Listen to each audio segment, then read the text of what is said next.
Hi hello viewers, welcome to my channel Sama foods. ಇವತ್ತಿನ ವಿಡಿಯೋದಲ್ಲಿ soft ಆಗಿರೋ ಇಡ್ಲಿ ಜೊತೆಗೆ ಬೊಂಬಾಟ್ ಆಗಿರೋ ಇಡ್ಲಿ ಸಾಂಬಾರ್ನ ಹೇಗ್ ಮಾಡೋದು ಕ್ವಿಕ್ ಆಗಿ ಹೋಟೆಲ್ ತರ ಅಂತ ಹೇಳಿ ಶೇರ್ ಮಾಡ್ತಾ ಇದ್ದೀನಿ. ಈ ತರ ಒಂದ್ಸಲ ಟ್ರೈ ಮಾಡಿದ್ರೆ ಮತ್ತೆ ಮತ್ತೆ ಇದೇ ವಿಡಿಯೋ ನೋಡ್ಕೊಂಡು ಇದೇ ತರ ಇಡ್ಲಿ ಸಾಂಬಾರ್ ಮಾಡ್ಕೊಂತೀರಾ ಪಕ್ಕಾ. ಮೊದಲಿಗೆ ನಾನಿಲ್ಲಿ ಒಂದು ಕುಕ್ಕರ್ಗೆ 2 ಚಮಚ ಆಗುವಷ್ಟು ತೊಗರಿ ಬೇಳೆನ ಸೇರಿಸಿ ಚೆನ್ನಾಗಿ ವಾಶ್ ಮಾಡಿ ತಗೊಳ್ತೀನಿ.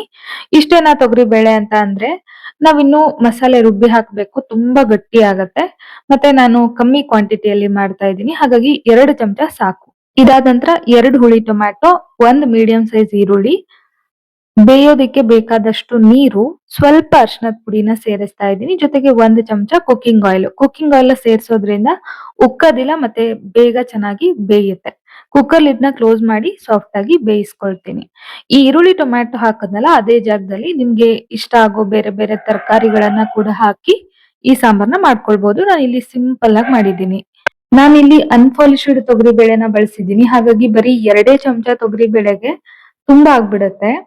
ಇವಾಗ ನೋಡಿ ಇದು ಚೆನ್ನಾಗಿ ಬೆಂದಿದೆ. ಸೌಟ್ ಅಲ್ಲೇನೆ ಇದನ್ನ ಚೆನ್ನಾಗಿ ಮ್ಯಾಶ್ ಮಾಡ್ಕೊಳ್ತಾ ಇದ್ದೀನಿ.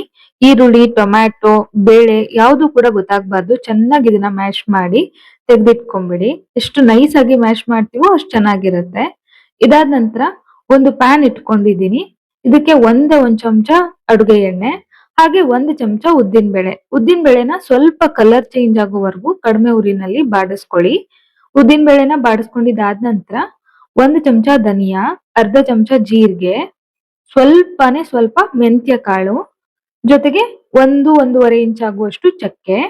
ಮಸಾಲೆ ಜಾಸ್ತಿ ಬೇಡ ಅಂದ್ರೆ ಸ್ವಲ್ಪ ಹಾಕೊಳ್ಳಿ.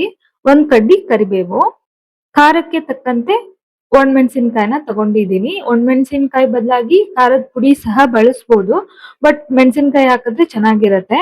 ನಾನಿಲ್ಲಿ ಪೂರ್ತಿಯಾಗಿ ಬ್ಯಾಡಗೆ ಮೆಣಸಿನ್ಕಾಯಿನ ತಗೊಂಡಿದ್ದೀನಿ. ನಿಮ್ಗೇನಾದ್ರೂ ಖಾರ ಇಷ್ಟ ಅನ್ನೋದಾದ್ರೆ ಸ್ವಲ್ಪ ಬ್ಯಾಡಗೆ ಮೆಣಸಿನ್ಕಾಯಿ ಹಾಗೆ ಒಂದ್ ಸ್ವಲ್ಪ ಗುಂಟೂರು ಮೆಣಸಿನ್ಕಾಯಿನ ಮಿಕ್ಸ್ ಮಾಡ್ಕೊಂಡು ಸೇರಿಸಿ. ಈಗ ನೋಡಿ, ಕಡಿಮೆ ಉರಿನಲ್ಲಿ ಎಲ್ಲಾನು ಹದವಾಗಿ ಫ್ರೈ ಮಾಡ್ಕೊಂಡಿದೀನಿ. ನೋಡ್ತಾ ಇರ್ಬೋದು, ಯಾವ್ದು ಕೂಡ ಸೀದೋಗಿಲ್ಲ. ಒಂದ್ ವೇಳೆ ಈ ಮಸಾಲೆ ಪದಾರ್ಥಗಳನ್ನೆಲ್ಲ ಸೀದಿಸ್ಬಿಟ್ರೆ ಟೇಸ್ಟ್ ಕಂಪ್ಲೀಟ್ಲಿ ಚೇಂಜ್ ಆಗ್ಬಿಡುತ್ತೆ. ಇವಾಗ ನೋಡಿ ಚೆನ್ನಾಗಿ ಹುರಿದು ಒಂದು ಮಿಕ್ಸಿ ಜಾರಲ್ಲಿ ತೆಗೆದಿಟ್ಕೊಂಡಿದೀನಿ.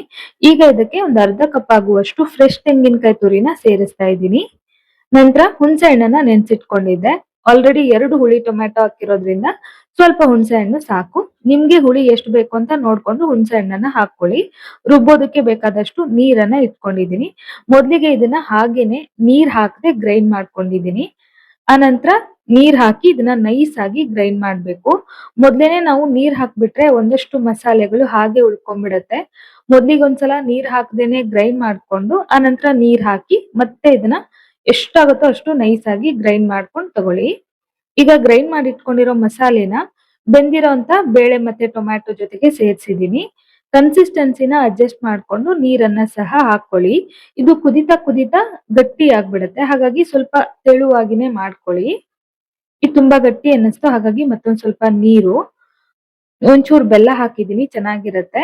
ರುಚಿಗೆ ತಕ್ಕಷ್ಟು ಉಪ್ಪು. ಇದು ಚೆನ್ನಾಗಿ ಕುದಿಬೇಕು. ಒಂದ್ 3-4 ನಿಮಿಷ ಹೈ ಫ್ಲೇಮ್ ಅಲ್ಲಿ ಕುದಿಸ್ಕೊಳ್ಳಿ.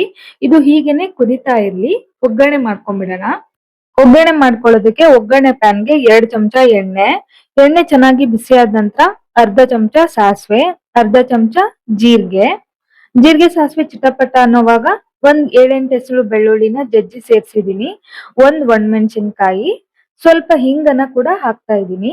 ಇದು ಬೇಕಂದ್ರೆ ಹಾಕೊಳ್ಳಿ, ಬೇಡ ಅಂದ್ರೆ ಹಿಂಗನ್ನ ಸ್ಕಿಪ್ ಮಾಡ್ಬೋದು. ಈಗ ಚೆನ್ನಾಗಿ ಒಗ್ಗರಣೆ ರೆಡಿ ಆಗಿದೆ. ಕೊನೆಯಲ್ಲಿ ಇದಕ್ಕೆ ಕರಿಬೇವಿನ ಸೊಪ್ಪನ್ನ ಸೇರಿಸಿ ಕುದಿತಾ ಇರೋಂತ ಸಾಂಬಾರ್ಗೆ ಸೇರಿಸ್ಬೇಕು. ಫ್ರೆಂಡ್ಸ್, ನೀವೇನಾದ್ರೂ ನಮ್ ಚಾನಲ್ ನ ಫಸ್ಟ್ ಟೈಮ್ ವಿಸಿಟ್ ಮಾಡ್ತಾ ಇದ್ರೆ ಪ್ಲೀಸ್ ನಮ್ ಚಾನಲ್ ನ ಸಬ್ಸ್ಕ್ರೈಬ್ ಮಾಡ್ಕೊಳ್ಳಿ, ಸಪೋರ್ಟ್ ಮಾಡಿ. ಹಾಗೆ ವಿಡಿಯೋ ಇಷ್ಟ ಆದ್ರೆ ಒಂದ್ ಲೈಕ್ ಸಹ ಮಾಡಿ. ಈಗ ಒಗ್ಗರಣೆ ಸೇರ್ಸಿದೀನಿ, ಹಾಗೆ ಧಾರಾಳವಾಗಿ ಕೊತ್ತಂಬರಿ ಸೊಪ್ಪು ಕೂಡ ಸೇರ್ಸಿದೀನಿ. ಚೆನ್ನಾಗಿ ಮಿಕ್ಸ್ ಮಾಡ್ಬಿಟ್ರೆ ಸೂಪರ್ ಟೇಸ್ಟಿ ಆಗಿರೋ, ಸೂಪರ್ ಡಿಲಿಷಿಯಸ್ ಆಗಿರೋ ಇಡ್ಲಿ ಜೊತೆಗೆ ತಿನ್ನೋದಕ್ಕೆ ಒಳ್ಳೆ ಸಾಂಬಾರ್ ರೆಡಿ ಆಯ್ತು. ಹೋಟೆಲ್ ಮೀರ್ಸೋ ತರ ಇರತ್ತೆ ಈ ಸಾಂಬಾರು. ಈ ತರ ಸಾಂಬಾರ್ ಮಾಡಿದ್ರೆ ಎಷ್ಟ್ ಇಡ್ಲಿ ತಿಂದ್ವಿ ಅಂತ ಲೆಕ್ಕನೇ ಇರಲ್ಲ. ಸಾಫ್ಟ್ ಸಾಫ್ಟ್ ಆಗಿರೋ ಇಡ್ಲಿ ಜೊತೆಗೆ ಈ ತರ ಬಿಸಿ ಬಿಸಿ ಸಾಂಬಾರ್ ಇದ್ಬಿಟ್ರೆ ಈ ಮಳೆಗಾಲಕ್ಕೆ ಇನ್ನೇನು ಬೇಡ ಅನ್ಸ್ಬಿಡುತ್ತೆ. ಐ ಹೋಪ್ ಇವತ್ತಿನ ಈ ಇಡ್ಲಿ ಸಾಂಬಾರ್ ರೆಸಿಪಿ ನಿಮ್ಮೆಲ್ಲರಿಗೂ ತುಂಬಾ ಇಷ್ಟ ಆಯ್ತು ಅನ್ಕೊಳ್ತೀನಿ. ಇಷ್ಟ ಆಗಿದ್ರೆ ಒಂದ್ ಲೈಕ್ ಮಾಡೋದನ್ನ ಮರಿಬೇಡಿ. ನೀವು ಕೂಡ ಟ್ರೈ ಮಾಡಿ ಹೇಗ್ ಬಂತು ಅಂತ ತಿಳಿಸಿ. ಮುಂದಿನ ವಿಡಿಯೋದಲ್ಲಿ ಮತ್ತೊಂದು ಟೇಸ್ಟಿ ರೆಸಿಪಿ ಜೊತೆಗೆ ಮತ್ತೆ ಸಿಗ್ತೀನಿ. ಅಲ್ಲಿವರೆಗೂ ಕಾಯ್ತಾ ಇರಿ. Bye friends. Thank you. Thank you so much.